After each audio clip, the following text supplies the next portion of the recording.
Oh yeah, this is my KR-V2000 mill. Some bits at the moment, can't really show you the mill, but it's one of them.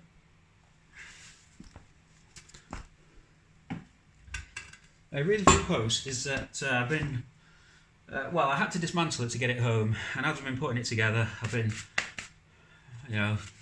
figuring stuff out, replacing bearings here and there, and as I came to doing the head, I thought I'd check a few bearings. The belt was knackered. It's quite expensive actually, it's 80 quid just for the belt.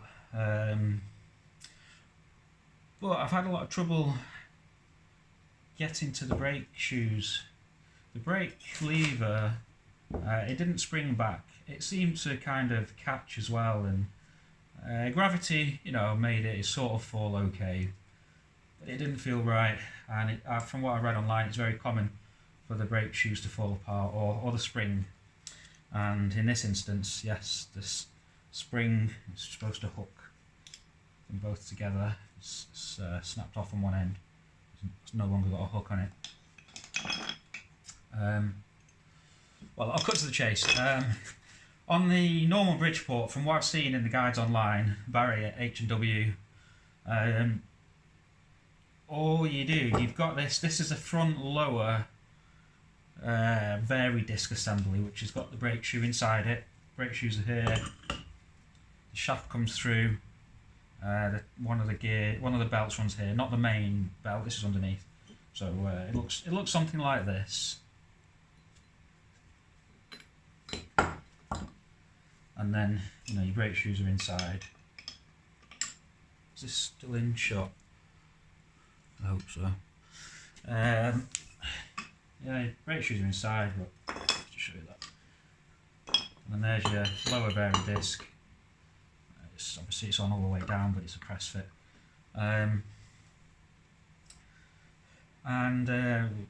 All the guides online, which are for actual Bridgeports, this is a clone of the Bridgeport,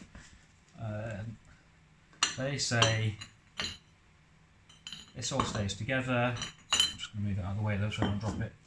And you simply undo two cap head bolts here, M6 Allen bolts or something like that, and this all comes away. Shaft, pulley, all comes out as one, and there's your brakes. Unfortunately that isn't the case on this one, and the instructions for this mill don't show anything. There's a related CNC mill that was sold in the UK as an SMX 2500, and from what I can see that is just a protract CNC modified or converted version of this mill. And that does have a guide on doing the brake shoes. And it says, and it does show this, they call it a lower belt housing, which makes sense because the belt's coming out here off that shaft there. The belt's coming off this, and you've got the clutch teeth here that bite against the bull gear, I think it's called, depending on whether you're in the high or low gear.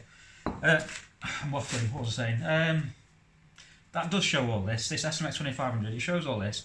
But it simply says, to undo a few things. It shows a dust cover that doesn't appear to be here, but then it says to press the vari disc assembly, which I sort of kind of take to mean, well, it doesn't say anything about removing the circlip on this first of all, which you have to do to separate these. It doesn't say anything about that. It just says, separate the vari disc assembly from the lower belt housing. This is a slight press fit. And I can tell you now, there's no way you're pushing that through from there, because this bearing here is fixed in place, it's retained in from the top. So if I just go back a bit here, go back a step. First of all, there's a collar on the bottom of this as well, but even without the collar, this is not fitting through there. That's not fitting through there at all. I actually thought it was just that collar that was a problem, and I wondered if it was somebody's modification. Getting cold feet. there's no way that's going through, because it's not going through the inner race, and the outer race is inside this cover here. So the only way to do it, that I can see anyway, is, well, it's the way I did it really, which is against everything you read about an actual bridge book. So basically, the circlip's got to come off. You've got to press the shaft out the bottom. The shaft comes out. This ring is still in here though, because this is in tight and that is in tight on here as well. So this ring's in on the back like that. So you then got to turn it upside down and then through the middle, press the pulley out. That's how I think it has to be done. So yeah, I hope that's useful to somebody. Thankfully I didn't break anything, so it's all good. And yes, the spring was knackered, so it was worth doing. Alright, cheers. See ya.